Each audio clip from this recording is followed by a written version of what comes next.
We're giving our remote control to everyone else but us. Last month, I was just chilling, and then I got a text message from my phone. My friend sent me a text message at 7, and I replied straight away. But then I finally looked up at the clock. 10:15. I was like, what? How is that even possible? My eyes were burning and my hands were asking for a break. But the scary part was that I hadn't even realized that I had been scrolling for 3 hours straight, absentmindedly. I knew what outfit a stranger on the internet was wearing that day. I knew why I was a failure for not having a successful business at 17. And I knew the personality traits that would make me look like a pygmy girl. But I didn't have one original thought.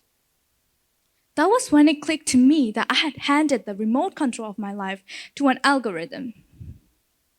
We carry these portable devices in our hands 24/7, not realizing that they are actually engineering our characteristics.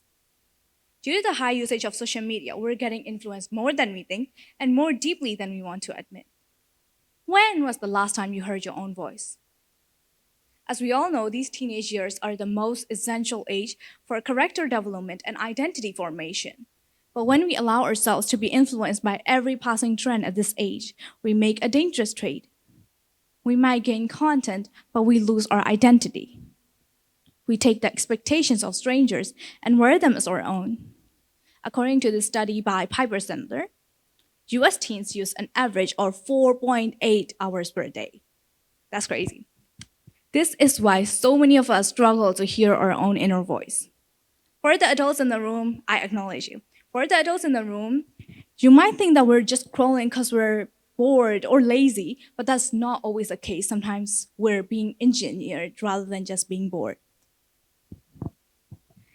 So, the next thing I want to talk about is that when we center our identity around social media way too much, we start to take on to people's perceptions of what they think of us. Because the engineering thing doesn't stop at the screen, it follows us into our real life and into our relationships and deeply into our hearts. Social media has created a culture where it isn't a choice, but rather a requirement to have a significant other. When you don't have one, you start feeling like, oh, I'm the only person who will receive a chocolate on Valentine's Day, or that you're the only one who doesn't have a partner. This desire for external validation goes deeply into our relationships. It makes us change our entire self-esteem around being seen as desirable. We turned romance into a script written by strangers. We see a girl at a 5-star restaurant and with a caption, if you wanted, you would. And suddenly the guy sitting next to us in the classroom is a disappointment because he didn't buy us a bouquet of imported roses. We're holding our real life relationships up to a digital filter that doesn't even exist. At this point, it's not even choosing partners anymore. It's getting props to make our feet look perfect. This isn't love. This is merely casting.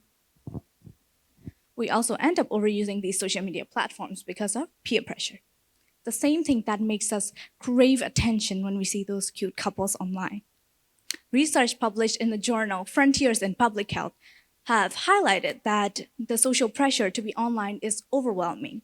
On social media, everyone is showing polished and unrealistic standards for what it means to be a human being. We compare our current state, often in our pajamas, eating burdak, to someone else's highlighted post. Our personality changes over time on what gives our post the most likes. Beauty, popularity, luxury. The results of this, teens start to believe that they are never going to be enough, regardless of their achievements, just because they can't catch up with the speed of these trends. Rather than exploring their own true passions, they follow the path that everyone else is taking. Personal preferences are suppressed to avoid our biggest fear, which is social exclusion. This leads to a collapse of self-esteem. We begin to doubt our own opinions, own skills, and own judgments because we fear rejection. A 2019 study in the JAMA Psychiatry has reported that the adolescents who use social media for more than 3 hours per day are more likely to face mental health problems, including symptoms of depression and anxiety. So how do we fix this? How do we take back our remote control? I know the first step is always the hardest. I've been there. But you need to unfollow those toxic influencers. You can know that an influencer is toxic when you feel nervous or anxious after watching their videos. They are the type of people who use shame, fear, or guilt to grow their following. They tell you that you're behind or that you're not good enough unless you change yourself or buy their products. To protect your mental health, become a gatekeeper. Gatekeeper, what do I mean by that? Become the security guard of your mind. You decide which trends are allowed in and which ones stay out. Ask yourself this one question. Is this content making me change who I am just to feel accepted or validated? If the answer is yes, then best believe you hit that unfollow button. Asking this question sounds very simple, but it helps you to hear your own voice again and block out the noise of the crowd. Another thing is when you don't know who you are, you let other people decide for you. To avoid this, you can learn how to validate yourself. Make yourself the main character of your own story. I know it sounds very cringy, I know. But it works wonders when you do something for your own plot and not somebody else's. And I want you to do something very scary. Do nothing for 15 minutes. No music, no productive podcasts, and definitely no scrolling. It's gonna feel awkward, as it is right now. You're gonna want to reach for your phone, but stay there. You feel that boredom? That's where your thoughts actually reside in. That's the sound of your remote control clicking back into your hand. So another thing is we also need to address relationships, as we all do. Since I've reached to this extent, I need to address this too. So we're taking essential things for granted. Having a partner can be a support, I do agree that, but that's not the only way life is meant to be enjoyed. Don't take these for granted. For example, education, which builds critical thinking, and our career aspirations, which give stability and independence. Don't take these for granted. Think about telling a child to memorize someone else's name when she doesn't know hers yet. This is exactly what happens when you try to define yourself through others. You don't even know who you are, yet you want to lose yourself in someone else. This doesn't just damage you, but it damages your partner too.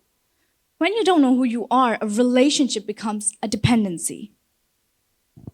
This is going to sound very controversial. I already see that coming. But I'm going to give a big sister advice to you, even though I'm probably younger than you. So it is that do not get into a relationship until you are mentally and emotionally prepared to handle whatever comes your way. Be independent, not because you'll be single forever, but because you need to be able to stand on your own 2 feet when life throws lemons at you. Try to find an activity that won't require you to prove anything via social media. For me, reading and researching about computers help.